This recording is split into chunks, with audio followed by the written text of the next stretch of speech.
Now, and the marking of matric exams continues at 181 centers around the country.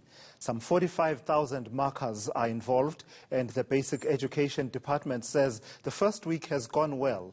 It held a media briefing, and eNCA's Moachi was in attendance and joins us now to give us an update of what came out of that. And so, what is the overall picture that the department is painting around this mammoth task of marking all those scripts at 181 centers or so, 45,000 markers involved, but within the problems that we face in as far as curbing the spread of COVID-19?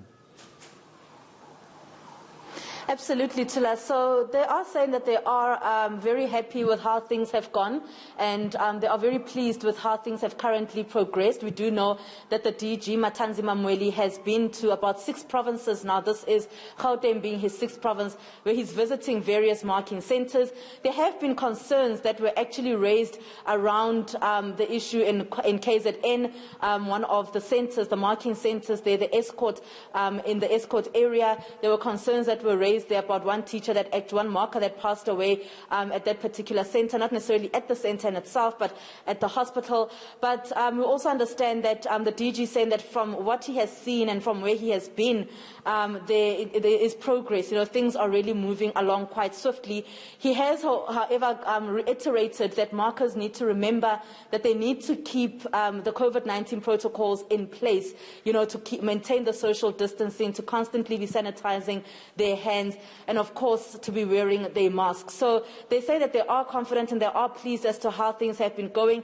A presentation that was done by one of the ladies from the department also mentioning that they could possibly see marking starting to end from about this particular weekend. We do know that marking is supposed to end only on the 22nd of January. So they are saying that they are hoping that marking will be able to end later on, or even earlier than that particular time of the 22nd of January. But they are also concerned about some of the teachers that have tested positive.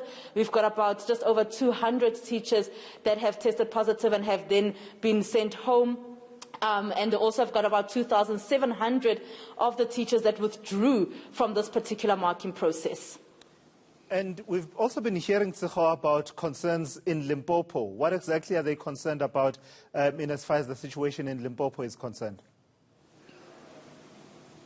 Absolutely, Tulas. I mean, I've received numerous pictures from various people who have told us about the situation of beds actually in Limpopo in itself, where they say that the bed situation and the accommodation is not feasible, that there are just too many people in one room, sleeping in one room. And with the pictures that I've gotten, you've got beds, numerous beds in one particular room, up to about 4 or 5 beds in one room. But they are saying that they will be visiting Limpopo within this week. So between today and tomorrow, they will be in Limpopo, and they will also, the DG saying that he will go to each centre in Limpopo to check out the COVID-19 compliance, because it cannot be, to us, that people are actually sleeping, that there are too many people in one room, especially because some of the schools are boarding schools and they are able to accommodate some of these markers. But we were also told that as much as this could possibly be the case, they will be investigating this. However, we were told that if there are markers that are in a particular accommodation space, they must only take about 50% of the particular accommodation. So if there are about 4 learners in one space, they can only take 2 markers in that particular space to ensure that there is social distancing and that COVID-19 protocols are complied with. So the concerns are there, but they say that they definitely will be investigating, and they'll be continuing to visit these marking centres as much as possible. In fact, Sekho, let's momentarily pause and hear from the department's director of marking and exams from that particular briefing a bit earlier on. At least 94% of the 46,024 markers that are expected for this session have reported.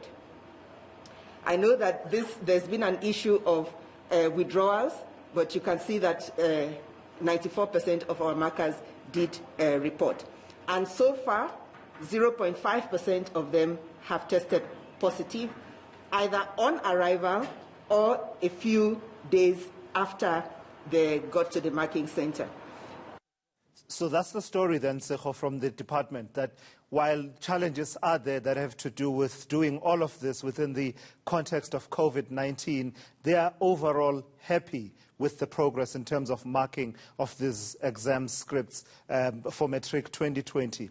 What are they saying is the impact then on the timelines? For instance, did anything change in as far as when we can expect the Matric results to be certified by Umalusi and then be released to the public? Well, Tulas, as far as we understand, that does not change at the moment. We understand that the Matric results are expected to be released on the 22nd of February. And then, of course, the certificate in itself, people can get that on the following day. They are saying that because the marking process is running so smoothly, they will then, of course, have their consultations in February with Umalusi about the National Senior Certificate and the marking that has then taken place. And from there, they are hoping that they'll definitely be able to release those particular Matric results on the 22nd of February. So they are very hopeful that although that things, they do have the issues of people that are still testing positive. Priscilla herself saying that although it is a 0.5%, they would like for there to be 0.0% of markers who are actually testing positive. But they say that the 22nd of February, Matric results will be released. All right, thank you for that. That's eNCA's Tsehoacho Moagi updating us on the Matric exam marking process and all the challenges and pitfalls of doing all of this within the context of the second wave of COVID-19. To this now.